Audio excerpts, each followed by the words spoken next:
Friends and families, as COVID has become so rampant and so difficult, I am taking this position to show you what are the things that we are doing today in the ICU to help a lot of our patients. If you look at my feet, you look at my knees, my elbows, and my position. We are now in a difficult situation. We're having a hard time really delivering oxygen to our patients. We are having truly hard time treating our patients with respiratory failure on the ventilators. So what I showed you is one of the maneuvers that will help you move the oxygen into your lungs and move your lung secretions. So there are this position that I showed you at the beginning of this video helps you to send oxygen to the lower part of your lungs. COVID will attack the lower parts of your lungs, seep out fluids that is as thick as glue, block the lungs, and lead to suffocation, literally, and respiratory failure.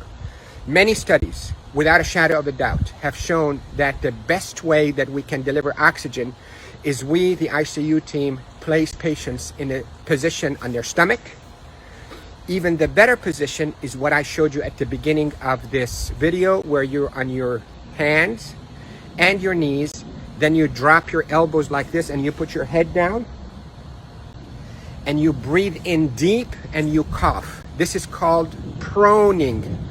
Proning, P-R-O-N-I-N-G, proning position. That position, search it on the internet so you'll see even more illustrations and details, but that position is extremely effective in mobilizing all that gunk and thick secretions, glue-like secretions out of the bottom of the lungs, which is the bigger part of the lungs, out so you can cough it up.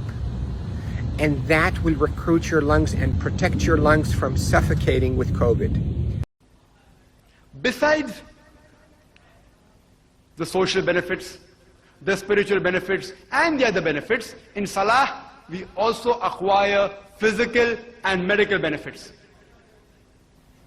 Normally when you breathe, only 2/3 of your lung capacity is utilized. The remaining 1/3 of the lung, the air remains in. Only 2/3 air comes in as fresh air and goes out. The 1/3 air is called as residual air. When you do sujood, the abdominal viscera, they press against the diaphragm. And the diaphragm, it presses against the lower lobes of the lung, which causes exhaling of even this residual air. So once the residual air goes out, more fresh air comes in, which is responsible for a healthy lung.